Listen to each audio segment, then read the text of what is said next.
Happy hump day. Today we're back with a new midweek upload. It's Wednesday and I thought it would be nice to revisit some of the properties that we actually made offers on. A few people have asked what's going on, why haven't you bought something yet? And to be honest, we thought we'd be a bit further along than we are 6 months in. But this video and the ones coming after it are going to explain what's going on, where we've made offers, why we weren't successful and what we learnt in the process. Hope you enjoy. We visited this property for the first time back in December of 2025. We'd come over before we'd completed on our house sale, and I think it was a very, very mad dash. We viewed about 10 properties probably over the course of 4 days, and it all felt really, really rushed. I don't think we properly digested this one until we came back in, I think it was late January.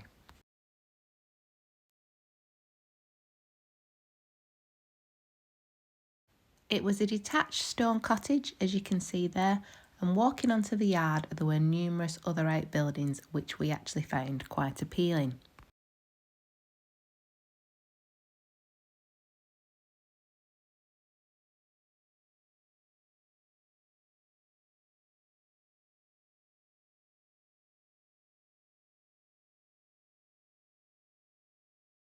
It was a little bit unclear from the plans that were given which parts of the property and land were included in the folio and which weren't. This will come back to haunt us at a later date.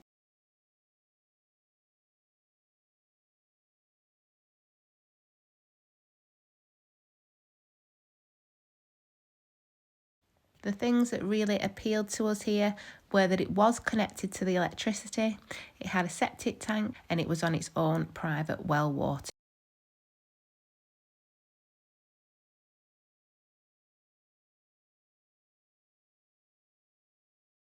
I think it had been a good 20 years since it was inhabited, but you could see the actual fabric of the building was in pretty good condition. We could have had a tidy round and got in and started going relatively quickly. A lot of it was mainly mess, as you'll see on the outside, on the land, as we went round. But again, that didn't faze us at all. We felt confident and looked forward to tidying up.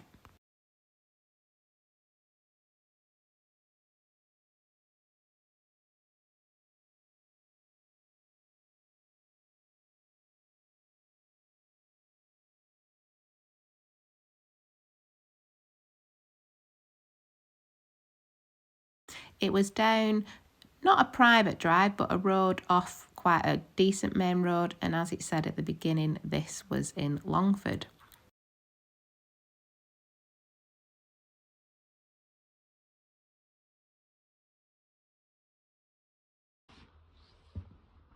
At the time of viewing, we were advised that there were 2+ acres, but it had yet to be decided by the engineer and that it did include some of the outbuildings.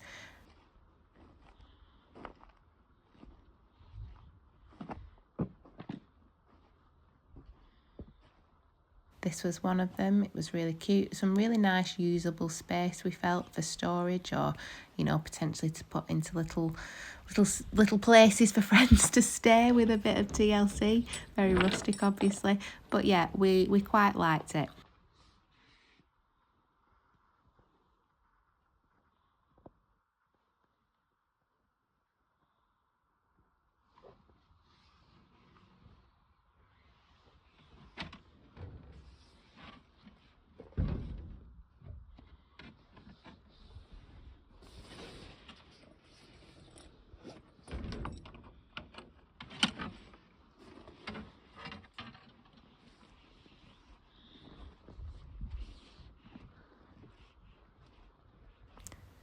Now, at the time of viewing, we were under the impression that this barn was also included. I think that was an easy presumption to make because, as you can see, we just walked straight to it off the land and it would be pretty difficult for anybody else to access. So that would have been great because obviously it was perfect for Cyril. Stable for Cyril.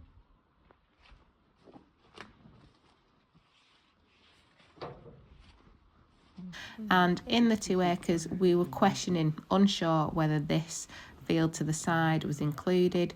We were confident that the field to the front was.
This, the field to the front, I presumed was included up to the hedge line that you can see. And I do think I was right about that. And you can see maybe just to the left there that there's a little bit of tape or electric fencing, potentially where the engineer or surveyor had been out to check it all.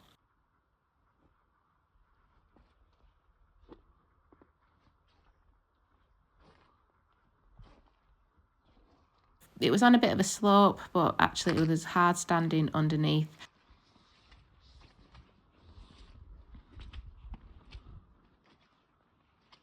Now, we go up here and there's another barn. To be fair, I didn't necessarily expect the other barn to be included in with the sale because it did seem like it was adjoining the neighbour's field. It was a little bit encroaching, but it wasn't too much, and it did have a little bit of machinery stored in it, or quite a big bit of machinery. We could have ignored that, I feel, especially if it had been a friendly farmer, but at the time of viewing we weren't quite sure whether it was part of it or not. It was up at 80, but obviously by this point it had been on for a very long time. So we went in with an offer of, I believe, 65. We were told by the agent that it seemed like they would be amenable to that, and we were basically waiting for better plans to be sent over to show us what we were actually buying before we could go sale agreed. Now, as I said, we really liked this one. We made an offer on it. We were very excited.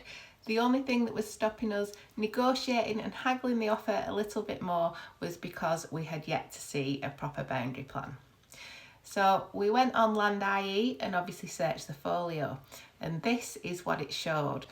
And this is a warning sign for me anyway nowadays, is when something has gone up for sale and it's on a folio and the folio has not yet been split into the parts that are for sale, you know that it's going to be a longer process to begin with, and then that's presuming that they're going to be able to split it in the first place. What we found here was that after we'd made an offer and it was, provisionally we were negotiating, it was on the verge of being settled, that eventually there was an issue. As you drive down at the beginning of the video, you will see there was a shed to your left as you came down the drive, and the owner of the shed was claiming that the driveway, the street, the bit that you came down off the main road was private access, and that the house didn't have any access to that lane.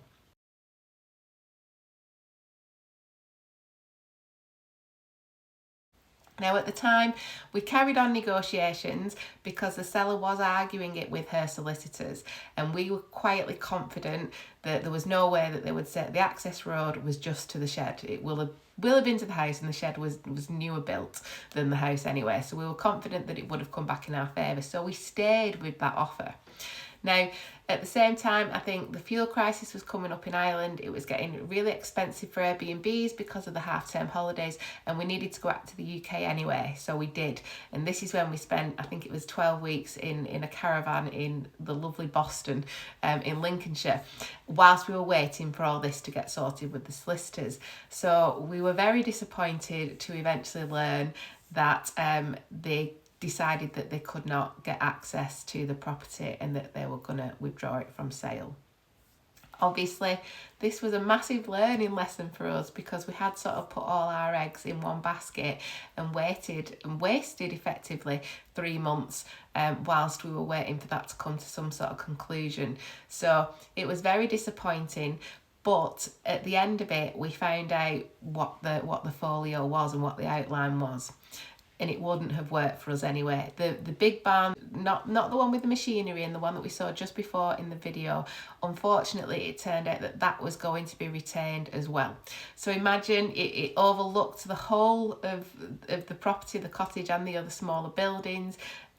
It meant it was their only access to it was very, very complicated, and it would have felt extremely overlooked. We could have coped with the workshop to the side. We weren't bothered. I think he was piggybacking off the electric from the house, which again we wouldn't have been bothered about. We would have come up with some sort of arrangement, and possibly the water, but in the end, unfortunately, they decided that they were not going to sell it anymore. Like I said, lesson learned. We won't be waiting 3 months for a concrete boundary. And now when we do go and view things, one of the things that we're asking directly is the folio split, and if it's not, come back to us when it is, because this will come back to haunt us again in the future, but fortunately not for as long, because they were a bit more on it in letting us know. But we'll come back to that in our next video. Come back next Wednesday. We're still going to have our regular upload of a viewing because we're on with that. You know, next time, come back on Sunday to see another house that we made an offer on in more recent times, and we're going to keep showing you the viewings until, you know, we do go sale agreed, and we'll let you know. But come back to these Wednesday videos where we're going to go back and in more detail I'm going to share with you where we have made offers, what went wrong, and why perhaps it worked out for the best. But thanks for watching. Do give us a subscribe, and I'll see you soon. Bye now.